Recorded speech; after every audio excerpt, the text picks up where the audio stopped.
जम्बूद्वीपे भरतखंडे आर्यावर्ते भारतवर्षे। जम्बू टॉक्स देखने वाले हमारे सभी दर्शकों का बहुत स्वागत, अभिनंदन। मैं हूं आपके साथ निधीश गोयल, करता हूं आप सभी का यथोचित अभिवादन। ये महान भारतवर्ष है, महान भारतवर्ष की महान कहानी है। हम इंटॉलरेंस की बात करते हैं, सहिष्णुता की बात करते हैं, सद्भावना की बात करते हैं, सहअस्तित्व की बात करते हैं, बहुत सारी सुंदर सुंदर अच्छी अच्छी बातें करते हैं। हम अंतरिक्ष की बात करते हैं, इस समूचे अंतरिक्ष में सब सुखी हो ऐसी बात करते हैं। लेकिन ऐसी बात करते करते देखते हैं कि हमारे ही पड़ोस के किसी मोहल्ले में कुछ ऐसी घटनाएं हो रही हैं कि हम अपनी धार्मिक यात्राएं भी ठीक प्रकार से नहीं निकाल पा रहे हैं। प्रशासन का कितना सहयोग मिल रहा है, सरकारों का कितना सहयोग मिल रहा है, वो भी हमें समझ नहीं आ रहा। सरकार किसकी है, हमारी होते हुए भी किसी और की है, या हमारी तो है लेकिन हमारी होने का प्रपंच कर रही है, या फिर वो अपना काम सही तरीके से कर नहीं पा रही है, या फिर तुष्टीकरण की राजनीति अभी भी चल रही है, और या फिर बात कुछ ऐसी है कि आप कुछ भी कर लें लेकिन उनसे पार नहीं पा रहे हैं। वो जो एक मजहब की बात करते हैं, वो जो आपको केवल और केवल काफिर मानते हैं, वो जो केवल और केवल अपने आप की ही सभ्यता संस्कृति जो कुछ वो कहें वही मानते हैं, वो जो संसार भर में अपना ही रुतबा देखना चाहते हैं, उनके अलावा बाकी कुछ और कोई है ही नहीं, वही आकाश में रहना चाहते हैं और अध्यक्ष बने रहना चाहते हैं। उनकी अध्यक्षता को जब भी कभी झंझट लगता है, जब भी कभी धक्का लगता है, तो कहीं ना कहीं एक मेवात होता है।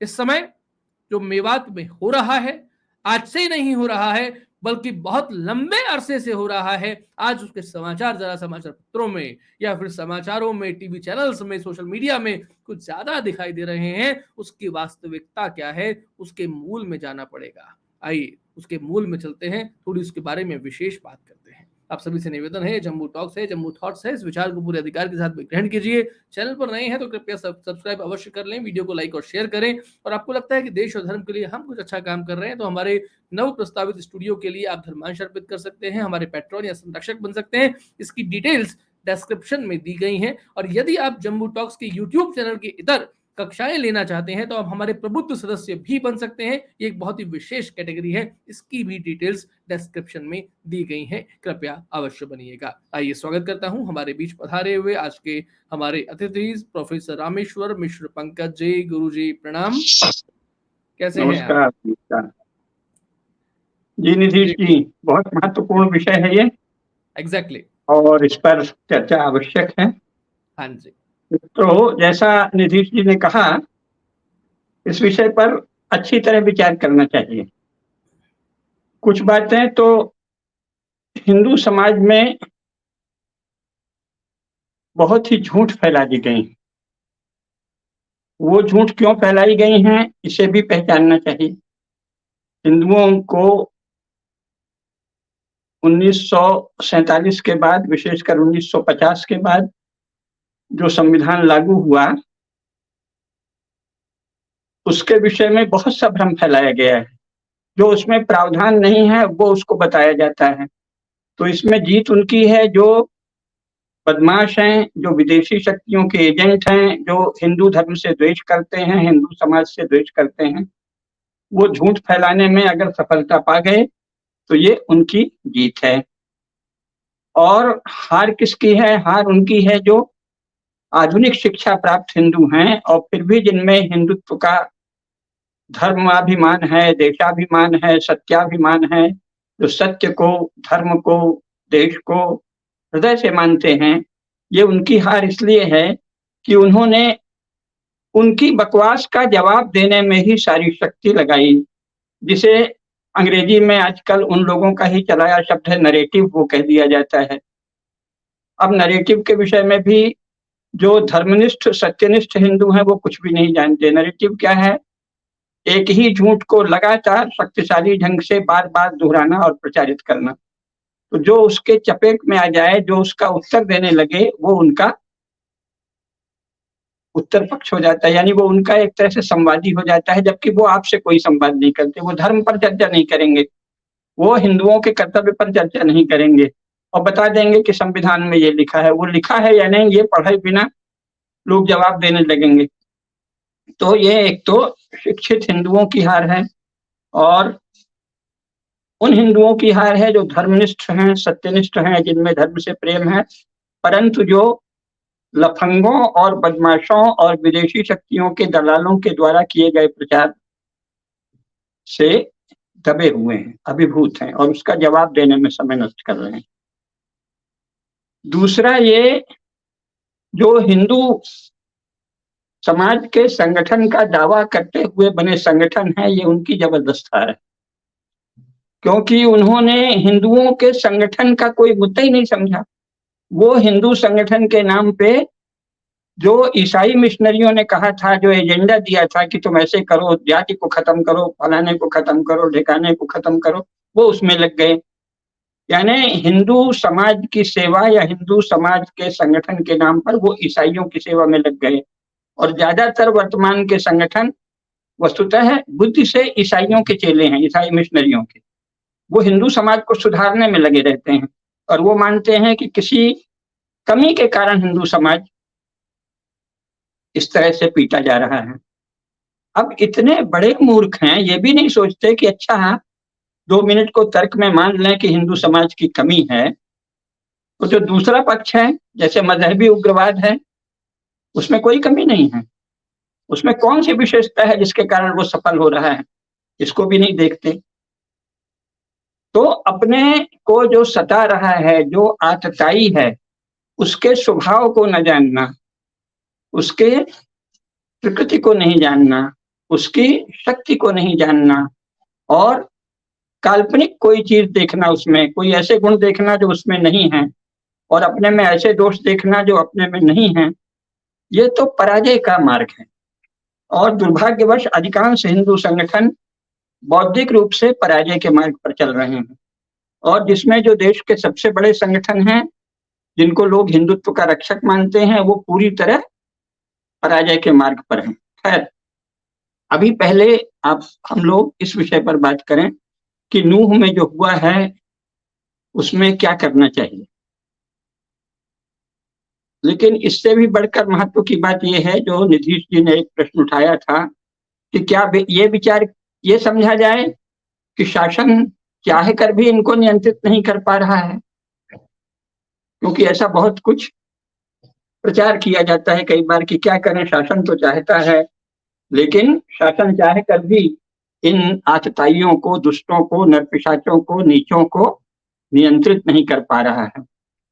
तो ये शासन के स्वभाव को न जानना है, ये बहुत बड़ा झूठ है और बहुत ही घोर अज्ञान है। ये जो आधुनिक राज्य है, ये बहुत शक्तिशाली संस्था है। इसको नागरिकों के जीवन पे कल्पना से भी अधिक अधिकार प्राप्त है। इतना अधिकार तो बड़े बड़े चक्रवर्ती सम्राटों को अपने राज्य के प्रजा पर नहीं रहता था, जितना आधुनिक राज्य, मॉडर्न स्टेट को भारत के नागरिकों पर प्राप्त है। इसलिए राज्य कमजोर है, क्या करें, राज्य की संरचना ही कमजोर है, ये मानना बहुत बड़ा झूठ है। राज्य के पास वो सारी शक्ति विद्यमान है जिसके द्वारा ऐसे सभी नरपिशाचों, आतताइयों का दमन किया जा सकता है। अगर नहीं कर रहे हैं तो या तो इनमें आवश्यक राजकीय बुद्धि की कमी है, अयोग्य लोग हैं, केवल सत्ता पाने के लिए चुनाव लड़ने का कौशल जान गए हैं, लेकिन सत्ता चल किन नियमों से रही है, किन प्रावधानों से रही है, उनका बल क्या है, उनकी शक्ति क्या है, इसका अध्ययन करने में अक्षम लोग हैं। तो या तो इसलिए ये विफल हो रहे हैं, या कमजोर हैं, कोई इंद्रियगत कमजोरी है, कुछ पैसे खा रहे हैं, कुछ भ्रष्टाचार है, कुछ मजहबी उग्रवादियों से धन ले रहे हैं, कोई लाभ ले रहे हैं। 2 ही कारण हो सकता है। राज्य की जो संरचना है वह बहुत शक्तिशाली। भारतीय राज्य इन छिटपुट आतताइयों और नरपिशाचों को यूं कुचल सकता है। पूरी शक्ति वर्तमान कानून में ही विद्यमान है।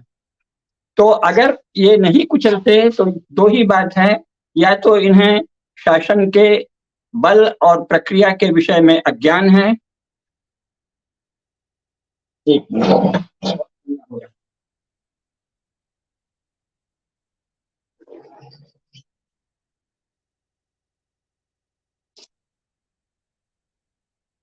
या फिर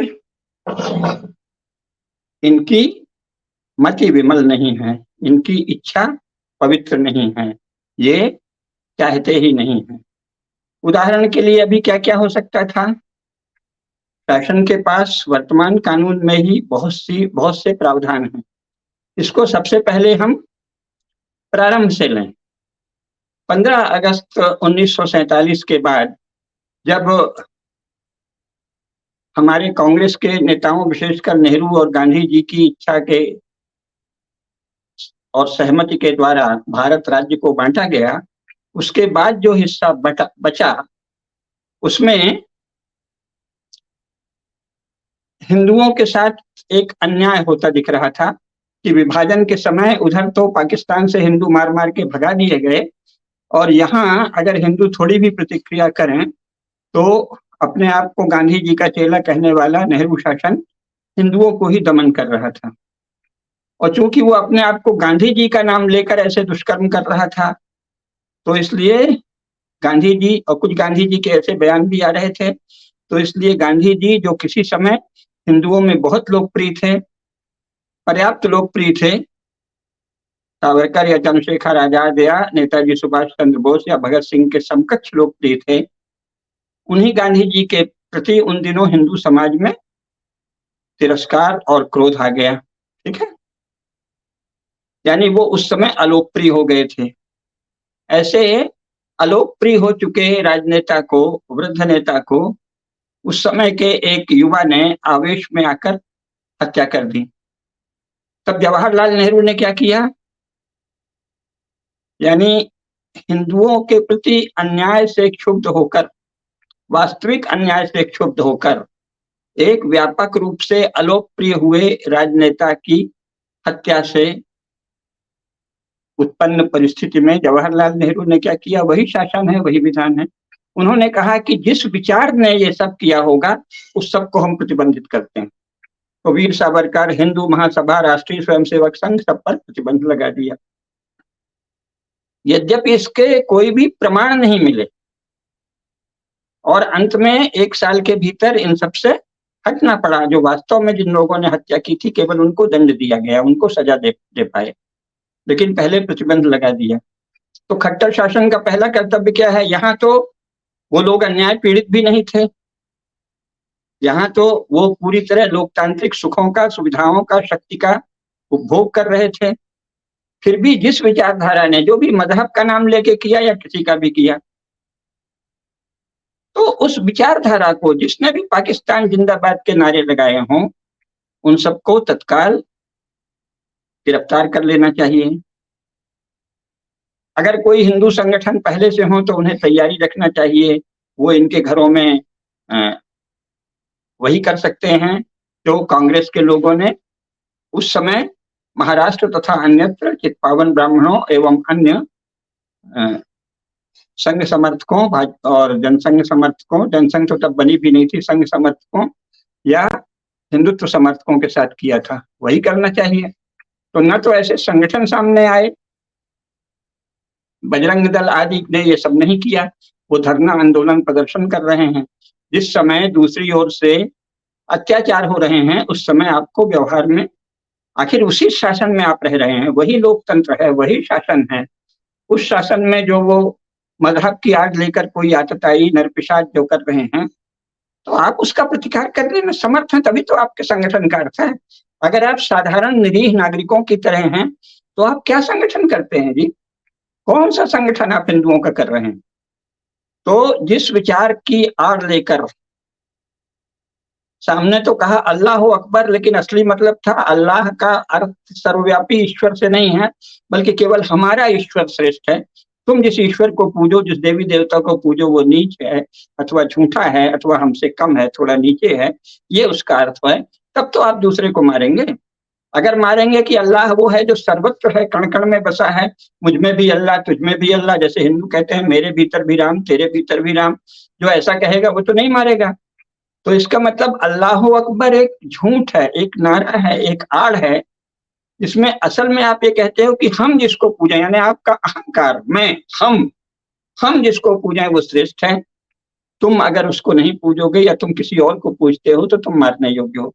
तो ऐसे विचारधारा को तुरंत क्रश कर देना चाहिए, बिना किसी मजहब का नाम लिए। इसमें इस्लाम की कोई बात नहीं है, क्योंकि कम से कम भारतवर्ष में आज तक किसी भी मुसलमान विद्वान ने सार्वजनिक रूप से यह कहने का साहस नहीं किया कि भारत में केवल मुसलमान रहेंगे, कि हिंदुओं को यहाँ रहने का अधिकार नहीं है। ये कहने का साहस आज तक भारतवर्ष में किसी ने नहीं किया।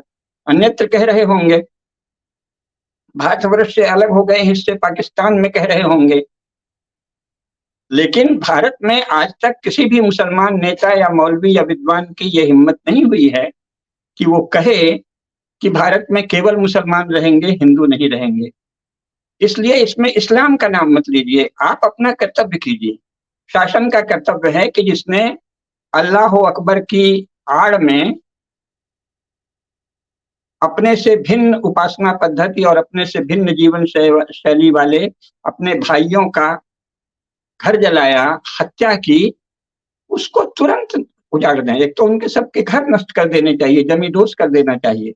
जिसने पाकिस्तान जिंदाबाद का नारा लगाया उसका घर अभी तक है कैसे, और अगर है तो खट्टर सरकार को तुरंत भंग किया जाना चाहिए। पाकिस्तान जिंदाबाद और हिंदू मुर्दाबाद, हिंदू धर्म मुर्दाबाद, ये नारा भारतवर्ष में लगाने वाला राष्ट्रीय एकता और अखंडता तथा कॉमन ब्रदरहुड का विरोधी है।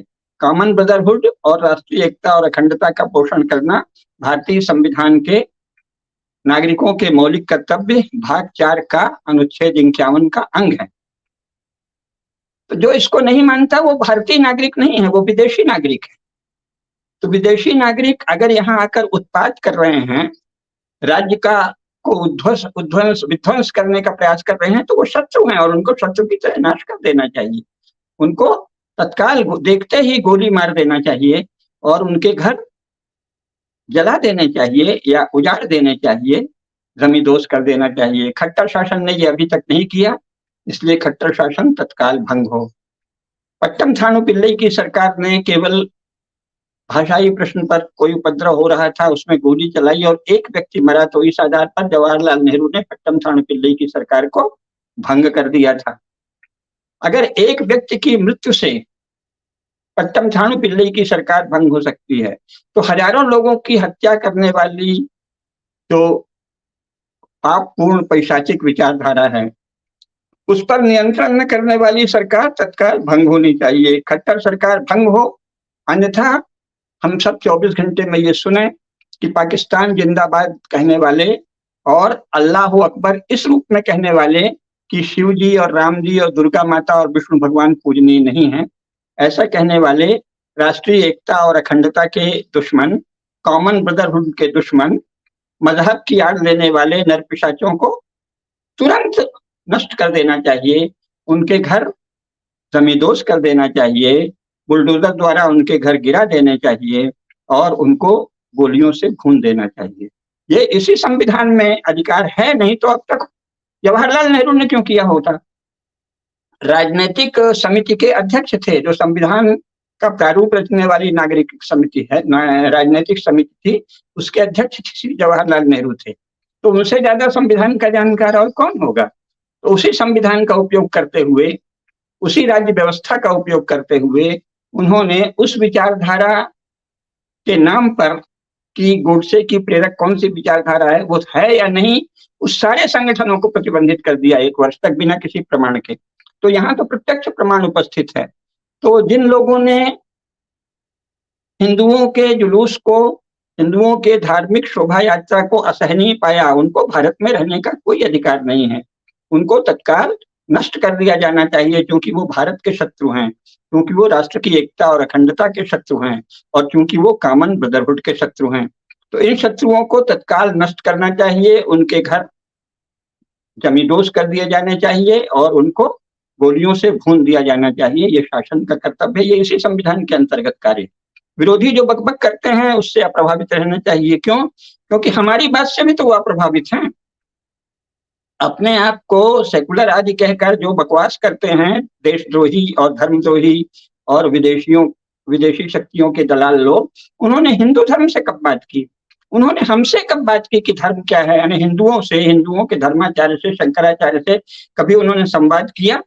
कभी समझने की कोशिश की कि धर्म क्या है, अधर्म क्या है, नीति क्या है, अनीति क्या है, मानव धर्म क्या है? जो कि मानव धर्म का तो संसार में एक ही शास्त्र है, मनुस्मृति, उसका नाम भी है मानव धर्म शास्त्र। तो मानव धर्म शास्त्र के विषय में शंकराचार्य से समझने की कोई कोशिश नहीं की अपने को सेकुलर कहने वाले लफंगों ने। तो इसलिए सेकुलरों से बहस में नहीं उलझना चाहिए कि ये सेकुलरिज्म का वही अर्थ है जो जवाहरलाल नेहरू अर्थ लेते थे। जवाहरलाल नेहरू से बड़ा सेकुलर कौन होगा? और उन्होंने एक अनुचित हत्या होते ही केवल जिन पर शंका या अनुमान हुआ कि वे लोग इस विचारधारा के समर्थक हैं, जो कि बाद में सिद्ध नहीं हुआ, उस संपूर्ण विचारधारा के अनुयायियों को प्रतिबंधित कर दिया और उनके मुख्य लोगों को जेल में डाल दिया। तो जो भी वहां हिंदुओं के प्रति दुर्भावना का प्रचारक समूह हो, हरियाणा में उस सबको जेल में होना चाहिए और उस समूह के मतवाद को, विचारधारा को, मजहब के नाम पर की जाने वाली बातों को तत्काल प्रतिबंधित करना चाहिए। एक तो ये आवश्यक है। ये बड़ी विचित्र बात है कि उल्टा सब चला हुआ है। साथ साथ रहेंगे, साथ साथ, ये तो क्यों साथ रहेंगे? जो हमारी हत्या करना चाहता है, जो हमारे प्रति दुर्भाव रखता है, जो हमारे प्रति पैशाचिक भाव रखता है, उसके साथ हम क्यों रहेंगे? और हिंदू संगठनों का ये कर्तव्य है कि वो ये मांग करें कि हम ऐसों के साथ नहीं रहेंगे, हम इनकी बस्तियां एकदम अलग हों। और अगर यही स्थिति है तो या तो इन पर नियंत्रण हो और नहीं तो सरकार जिम्मेदारी ले सुरक्षा की। गांव-गांव में सुरक्षा दल बनाए जाने चाहिए शासन के द्वारा और उसमें हिंदुओं को सशस्त्र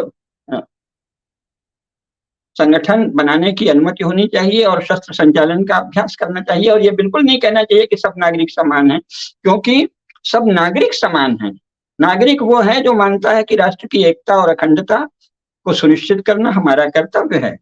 नागरिक वो है जो मानता है कि कॉमन ब्रदरहुड हमारा कर्तव्य है। जिसने हिंदू मुसलमान भेदभाव किया और जिसने अल्लाह अकबर कह के राम और कृष्ण और शिव और विष्णु और दुर्गा माता, लक्ष्मी माता, सरस्वती माता की निंदा की, वो भारत का नागरिक नहीं है, वो अपराधी है, वो शत्रुओं का एजेंट है, वो देश के शत्रुओं का एजेंट है और वो देश के विरुद्ध युद्धरत व्यक्ति है। उनको देश के विरुद्ध युद्धरत नागरिक घोषित कर नष्ट कर देना चाहिए। तो इसलिए मुख्य बात तो ये है कि खट्टर शासन ने अपने कर्तव्य का पालन अभी तक नहीं किया है। अभी तक उनके घर, जिन्होंने पाकिस्तान जिंदाबाद के नारे लगाए, उनके घर नष्ट हो जाने चाहिए और उन सबको, उस विचार के समर्थक सब लोगों को जेल में होना चाहिए और ये चिन्हित करके कि इस विचारधारा के कारण मजहब की आड़ में ये सब पाप किया गया, इसलिए हम इस पूरी विचारधारा को प्रतिबंधित करते हैं। उसमें इस्लाम का नाम लेने की आवश्यकता कोई नहीं।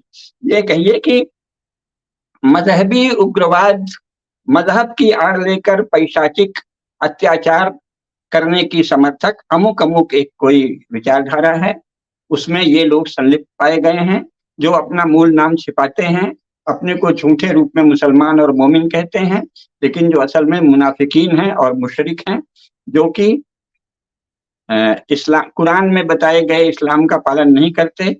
तो इसलिए उन सबको प्रतिबंधित किया जाए और उनकी नागरिकता समाप्त करने की कार्रवाई शुरू की जाए। भारत शासन को जल्दी ही एक ऐसा ये व्यवहार शुरू कर देना चाहिए कि जो अनुच्छेद 51 का संविधान के भाग 4 का उल्लंघन करेगा और कॉमन ब्रदरहुड को नहीं मानेगा, राष्ट्रीय एकता और अखंडता को बाधित करेगा, उसकी नागरिकता समाप्त होगी।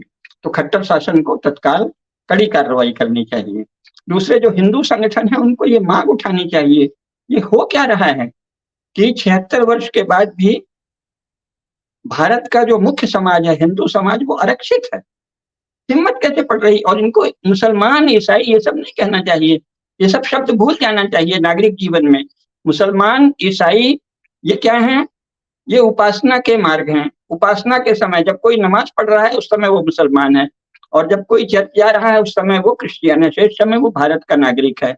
तो भारत के मार काट पे उतारू नरपिशाच जो हैं, उनको भारत का नागरिक न मान के उनको गोलियों से भून देना चाहिए, नष्ट कर देना चाहिए।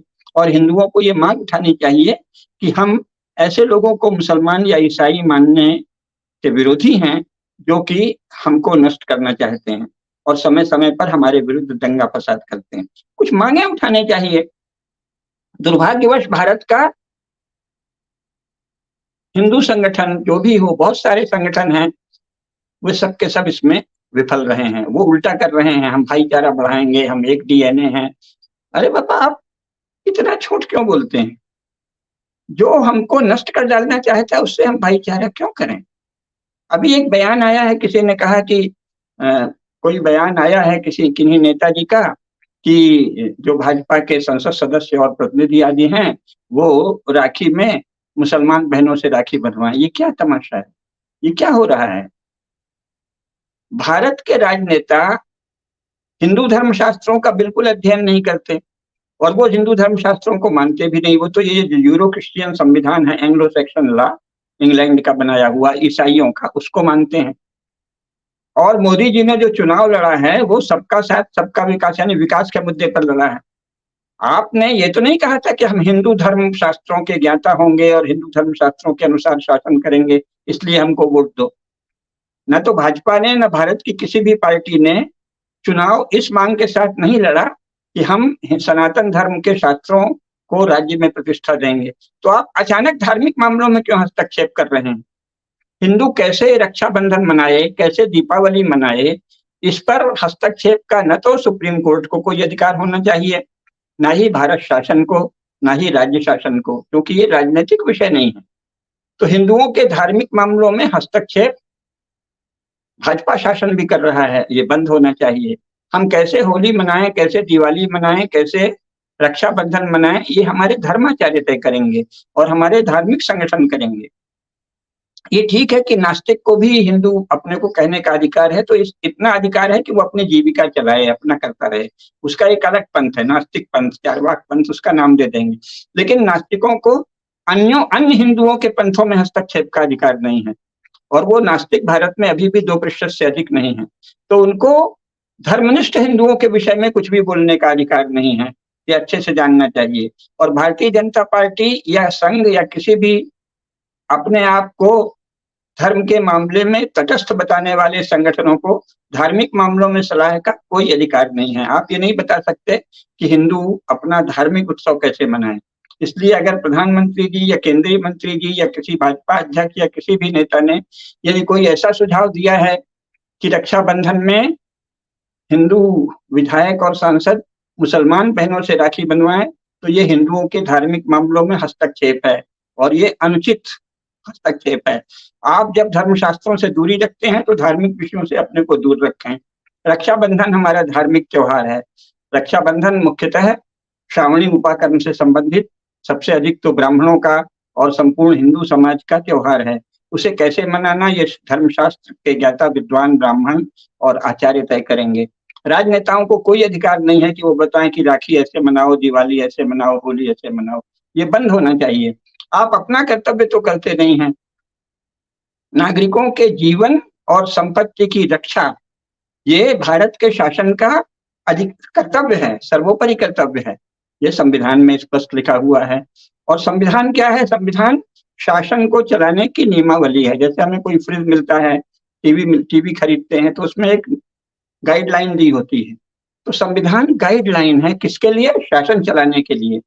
अब यहाँ फिर संघवश हम बता दें कि वो हिंदू संगठन जो स्वयं भी संविधान रखते हैं वो भी धर्म शून्य संगठन है। वो धर्म के प्रति अनधिकारी संगठन है, क्योंकि संविधान का हिंदू धर्म से कोई लेना देना नहीं। संविधान सरकार के इस ढांचे को चलाने की नियमावली है।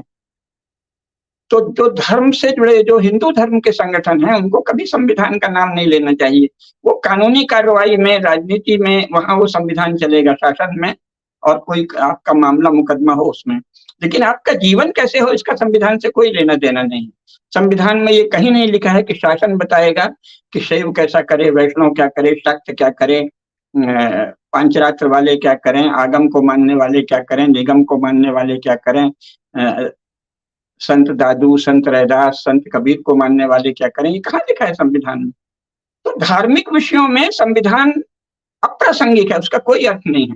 केवल नागरिक जीवन की किताब है वो शासकों के लिए। संविधान क्या है? शासन की नियमावली। जैसे टीवी की एक नियमावली होती है, प्रेस की होती है, कंप्यूटर की होती है, कैमरा की होती है, आप ये चैनल चला रहे हैं इसकी नियमावली है। तो शासन चलाने की नियमावली को संविधान कहते हैं। इसलिए जो राजनीतिक संगठन या सांस्कृतिक संगठन संविधान संविधान रखते हैं तो वो अहिंदू हैं, उनको हिंदू समाज से या तो दूरी है या द्वेष है। हिंदू समाज का जीवन कैसे चले इसमें संविधान अप्रासंगिक है। और संविधान की प्रक्रिया में जो भी नेता चुने जाते हैं वो धर्म के विषय में कुछ भी बोलने के अधिकारी नहीं है, वो अपना काम करें। लेकिन हिंदू क्या करे, इसकी मांग हिंदू संगठनों को करना चाहिए। तो हिंदू संगठनों के नेताओं का ये कर्तव्य है हिंदू कि ऐसी मांग उठाएं और ऐसी बातें रखें जिससे भारत शासन को लगातार और प्रांत के शासन को भी लगातार ये बोध हो कि हिंदुओं की रक्षा भी उनका कर्तव्य है। भारत का जो मुख्य समाज है हिंदू समाज, उसकी रक्षा उनका सर्वोपरि कर्तव्य है।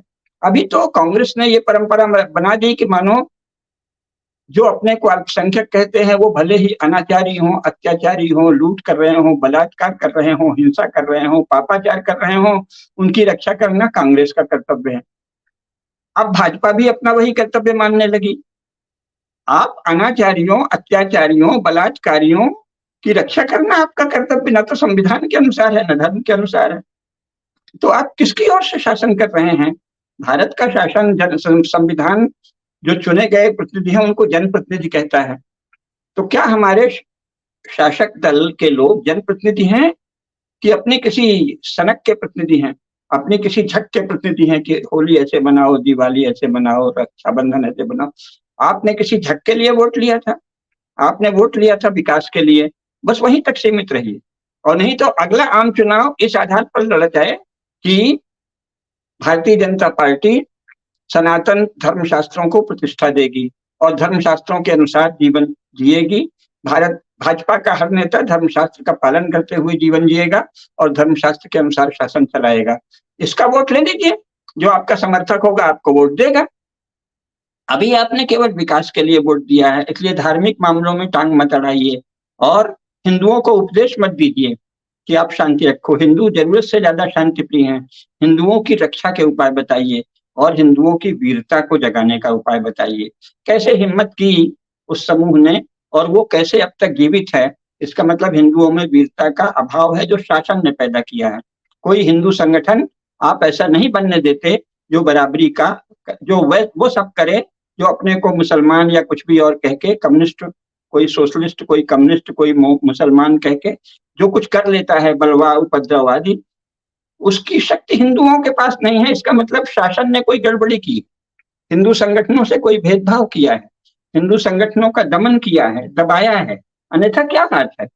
यही शासन है, यही राजकाज है, यही ताना बाना है शासन का। और इसमें ये लोग कैसे कर लेते हैं? मुसलमानों, अपने आप को मुसलमान कहने वाली बलवाई भीड़, नरपिशाचों की भीड़ ने कैसे ये दंगा कर लिया? कहाँ से उनको अधिकार मिले? कहाँ से उनको सुविधाएं मिली? प्रशासन उनको क्यों मुंह देखता रहा? अगर उनको देखता है तो हमें क्यों नहीं देखता? हिंदुओं के बल को कुचलना भारत शासन या हरियाणा शासन या प्रांत शासन का कार्य है क्या? हिंदुओं का दमन करना किस संविधान में लिखा है कि हिंदुओं की वीरता का दमन, हिंदुओं में प्रतिकार की शक्ति का दमन, हिंदू आतताई और नरपिशाच को जवाब न दें ऐसा उनका दमन करना ये शासन का कर्तव्य है? ये कहाँ लिखा है? तो खट्टर शासन को हिंदुओं की शक्ति का दमन करने के पाप की स्वीकृति करनी चाहिए, अन्यथा उसे भंग कर दिया जाना चाहिए। और हरियाणा के वीर तेजस्वी हिंदुओं को आत्मरक्षा के विविध उपाय सोचने चाहिए और अपनी शक्ति को बढ़ाना चाहिए और ऐसा करना चाहिए कि भविष्य में कोई भी ये हिम्मत नहीं कर सके कि हम ऐसे दंगा करेंगे। जो दंगा करेगा वो नष्ट कर दिया जाएगा, उसका घर जला दिया जाए या जमींदोज कर दिया जाए और उसको भारत में रहने का अधिकार नहीं हो, ऐसा प्रबंध करना चाहिए। और अपने आप को हिंदू संगठन कहने वाले लोगों का ये कर्तव्य है कि ऐसे समय वो हिंदुओं की रक्षा के लिए बलपूर्वक आगे आए। शस्त्र बल भी होना चाहिए। आप कहेंगे अधिकार नहीं है तो मांग करिए ये तो अंग्रेजों ने शस्त्रों पर प्रतिबंध लगाया है ना, और हिंदुओं के साथ लगातार अपने आप को मजहबी कहने वाले उग्रवादी हमले कर रहे हैं। तो हिंदुओं की रक्षा का विशेष प्रावधान भारत शासन और प्रांत शासन करें। हिंदुओं को सशस्त्र संगठन और सशस्त्र शस्त्र संचालन आदि का विशेष प्रशिक्षण इस तर्क के आधार पर दिया जा सकता है कि ये मजहबी उग्रवाद और मतवादी हिंसा, कम्युनिस्ट हिंसा से पीड़ित समूह हैं। हिंदू जो हैं भारतवर्ष का मतवादी हिंसा और मजहबी हिंसा, मजहबी उग्रवाद से पीड़ित समूह हैं। इसलिए इनके लिए रक्षक दल बनाने की सुविधा सुलभ कराना, इनको सशस्त्र प्रशिक्षण का अवसर देना और उसको सहयोग देना, धन आदि देना, ये भारत शासन का और राज्य शासन का कर्तव्य है। हम हिंदू 76 वर्षों से मजहबी उग्रवादियों और मतवादी हिंसकों का अनाचार, पापाचार और अत्याचार सह रहे हैं। हिंदुओं की रक्षा भारत शासन का कर्तव्य है, क्योंकि वो पीड़ितों की रक्षा है। मजहबी उग्रवाद, मजहबी हिंसा और मतवादी हिंसा से पीड़ित हिंदुओं की रक्षा करना भारत शासन का कर्तव्य है। हिंदू संगठनों को इसकी गुहार लगानी चाहिए और इसकी मांग करना चाहिए। ये सब नाटक नौटंकी कि हम और बड़ा जुलूस निकालेंगे और प्रदर्शन करेंगे, ये बंद कर दीजिए। आप ऐसी मांग करिए जिससे शासन को उसके कर्तव्य का स्मरण करा सकें। खट्टर शासन को उसके कर्तव्य का स्मरण कराइए, मोदी शासन को उसके कर्तव्य का स्मरण कराइए। मजहबी हिंसा और मतवादी हिंसा से हिंदुओं की रक्षा करना भारत शासन और प्रांतीय शासन का कर्तव्य है। यह याद दिलाने वाले संगठन ही सच्चे हिंदू संगठन हैं। जो ये काम न करके जलसा, जुलूस, एक और जुलूस निकाल के आप क्या करेंगे? अपनी कोई नेतागिरी चमकाएंगे, चुनाव लड़ेंगे, क्या करेंगे? ये तो हिंदुओं की रक्षा का सवाल है। इस समय हिंदुओं की रक्षा के लिए जो आगे आए वही सच्चा हिंदू संगठन है, अन्यथा वो हिंदू संगठन के नाम पर कोई निजी दुकान चला रहा है। जलसा जुलूस बंद कीजिए। अगर कोई बड़ी सभा करना है, शक्ति के साथ प्रदर्शन इस बात पर करिए कि भारत शासन और राज्य शासन हिंदुओं की रक्षा के लिए विशेष उपाय अपनाए। मजहबी हिंसा और मतवादी हिंसा से मुख्यतः हिंदू पीड़ित हुए हैं। हिंदुओं की रक्षा के लिए शासन का कर्तव्य है। कॉमन ब्रदरहुड का उल्लंघन करने वालों की नागरिकता छीनना शासन का कर्तव्य है। हिंसा को हाथ में लेकर भारत के लोगों को, भारत के सबसे बड़े समाज को, मुख्य समाज को, हिंदू समाज को प्रताड़ित करने वालों की नागरिकता छीनना भारत शासन का कर्तव्य है। और अभी तक नूह के हिंसा करने वाले लोग जीवित हैं। ये खट्टर शासन की निर्वीर्यता और कापुरुषता का प्रमाण है। ऐसा कोई कानून नहीं है जो इनके घर को गिराने में बाधा डाले। योगी जी कैसे बुलडोजर चला देते हैं, इन सब लोगों के घर में तत्काल बुलडोजर चलाकर उसको नष्ट कर दिया जाए, इनकी नागरिकता तत्काल प्रभाव से छीन ली जाए और हिंदू संगठनों को इनके सशक्त प्रतिकार का प्रशिक्षण दिया जाए, ताकि आगे से हम ऐसे लोगों को वहीं पर नष्ट कर सकें, वहीं पर प्रतिकार कर सकें, वहीं उनको सशक्त उत्तर दे सकें। ये व्यवस्था होनी चाहिए। यही स्वतंत्र भारत में हिंदू भी अपने को समान रूप से नागरिक मान सकें। इसका लक्षण और प्रमाण यही होगा कि भारत शासन और प्रांतीय शासन हिंदुओं को सुरक्षा का प्रबंध करें, उनको सशस्त्र प्रशिक्षण का अनुदान दें और संसाधन दें। यही करना चाहिए। बहुत सुंदर तरीके से गुरुदेव आपने बताया है कि हमें अपने लिए शस्त्रों की मांग करनी चाहिए कि मजहबी हिंसा से अगर आप हमको सुरक्षित नहीं कर सकते, संरक्षण नहीं दे सकते, तो हम वापस से 200 वर्ष पुराने, 150 वर्ष पुराने अपने उस जगह पर जाएंगे जिस तरीके से हम आज तक अपने आप को स्वयं सुरक्षित, स्वयं संरक्षित रख पाते थे। ऐसी मांग करें और उसके बाद में देखिए सरकारी प्रशासन अपने आप हिल जाएंगे, क्योंकि सामने वालों के पास तो ऑलरेडी हथियार हैं। उनको मांगने की आवश्यकता नहीं है, उनके पास में होते हैं किसी न किसी तौर पे। आपके पास नहीं होते हैं तो आप लीजिए, आप मांगिए, आप उसके लिए मांग उठाइए। खैर देखते हैं आगे क्या क्या होता है। मुझे लगता है कि हमारी जो मांग है, हमारी जो बात है वो दर्शकों तक पहुंच रही है, और अगर पहुंच रही है तो हमें उस पर एक्ट करना अपने अपने तरीके से आवश्यक है। चाहे वो ज्ञापन देकर के हो, चाहे वो सोशल मीडिया पर आवाज उठा करके हो, या आपस में चर्चा गुट बना करके हो, लेकिन केवल घंटी टन करने से, केवल जलसा जुलूस निकालने से काम नहीं चलेगा। अगर वो हो तो नागा साधुओं की तरीके से हो कि जब वो निकलते हैं तो बहुत सारे लोग जो है वो अपने अंदर घुस जाते हैं। खैर आज के लिए इतना ही। गुरुजी आपका बहुत धन्यवाद चर्चा में सहभागी होने के लिए। प्रणाम करता हूँ। सभी दर्शकों का बहुत धन्यवाद। चैनल को इसी तरीके से आगे बढ़ाने में अपना प्रशंसनीय योगदान अवश्य प्रदान करें। नमस्ते, जय हिंद, जय भारत, वंदे मातरम। हो गया।